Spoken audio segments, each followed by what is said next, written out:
जब आप किसी एग्ज़ाम की तैयारी कर रहे होते हैं या जब आपके एग्ज़ाम्स पास आ रहे होते हैं तो आपकी पूरी दिनचर्या बदल जाती है।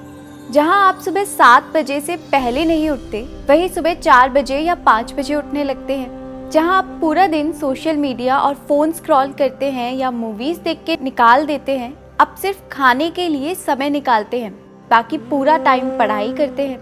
ऐसा तब भी होता है जब आपको अपने बिजनेस में कोई टारगेट पूरा करना है या ऑफिस में प्रेजेंटेशन देनी हो। ना खाने की चिंता, ना नींद की इच्छा, आपको नजर आता है केवल मेहनत करना। आप अपनी इंद्रियों को अपने आप नियंत्रित कर लेते हैं, मन को अपने आप समझा लेते हैं। ये तो थी हमारे फिजिकल वर्ल्ड के छोटे मोटे पड़ाव, पर बात जीवन की करें तो हमारी जीवन यात्रा में ज्ञान का मार्ग महत्वपूर्ण है। ज्ञान से हमारी अंतर्दृष्टि और समझ का विस्तार होता है और यही ज्ञान हमें शांति की ओर मार्गदर्शन करता है। भगवद गीता के एक श्लोक में भगवान श्री कृष्ण ने ज्ञान के इस मार्ग को हमारे लिए बताया है। ये श्लोक हमें बताता है कि अगर हम अपने इंद्रियों पर नियंत्रण रखें और पूरी श्रद्धा और समर्पण के साथ ज्ञान की प्राप्ति करें तो हम शांति को प्राप्त कर सकते हैं। श्री कृष्ण कहते हैं, श्रद्धावान लभते ज्ञानम तत्परः संयते इंद्रियः ज्ञानम लब्ध्वा पराम शांतिम चिरेणाधिगच्छति। इस श्लोक में भगवान श्री कृष्ण ने कहा है कि जो व्यक्ति श्रद्धा और निष्ठा से ज्ञान की प्राप्ति के लिए प्रयासरत रहता है, वो अपने इंद्रियों को नियंत्रित करता ही है। ये व्यक्ति जल्दी ही परम ज्ञान को प्राप्त करते हैं और साथ ही उसे अत्यधिक शांति भी मिलती है।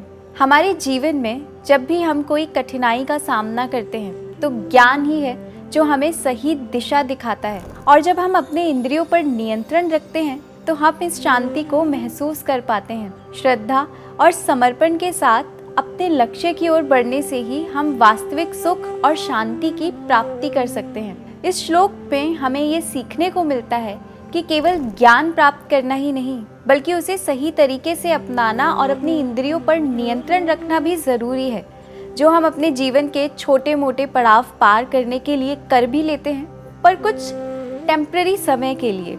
अगर ऐसा हम अपने जीवन में हमारे वास्तविक उद्देश्य की प्राप्ति के लिए करें, परम ज्ञान की प्राप्ति के लिए करें, तो हम शांति और संतुलित स्थिति को अपने जीवन में ला सकते हैं।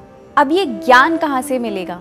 ज्ञान यानी सत्य ज्ञान, यानी वो दृष्टिकोण बनाना जिससे आपको सभी वस्तुओं की सत्यता समझ आए बिना बायस्ड हुए, यानी कि हर वस्तु के तत्व को समझना, उसे समझना जो सत्य है, जो नियत है, जो इटर्नल है, और भ्रम के माया जाल से निकलना। हमेशा वो सच नहीं होता जो हमें दिखता है, सुनता है या स्पर्श होता है। इसलिए अपनी इंद्रियों को अपने वश में करना अपनी सत्य बुद्धि को जागृत करने के लिए बहुत ज़रूरी है। और ज्ञान का तो भंडार ये लोक है। कहते हैं कि बुद्धिमान व्यक्ति के लिए ये समस्त संसार गुरु होता है। इसके अतिरिक्त हमारे आध्यात्मिक ग्रंथ, भगवद गीता के रोज़ाना अध्ययन आपको वास्तविक ज्ञान की ओर लेकर जाएंगे और आपके भीतर एक नया दृष्टिकोण विकसित करेंगे। पर ज़रूरी है कि आप इन ग्रंथों में, वेदों में, शास्त्र में और ईश्वर में श्रद्धा भाव लाएं, क्योंकि बिना श्रद्धा के आप ज्ञान हासिल नहीं कर पाएंगे।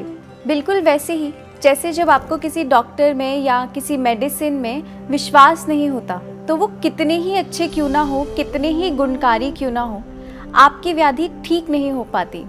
अगर आपको ये वीडियो पसंद आया हो तो इसे लाइक करें और चैनल को सब्सक्राइब करें। अपने विचारों को हमसे साझा करें और इस ज्ञान को दूसरों तक पहुंचाने में मदद करें।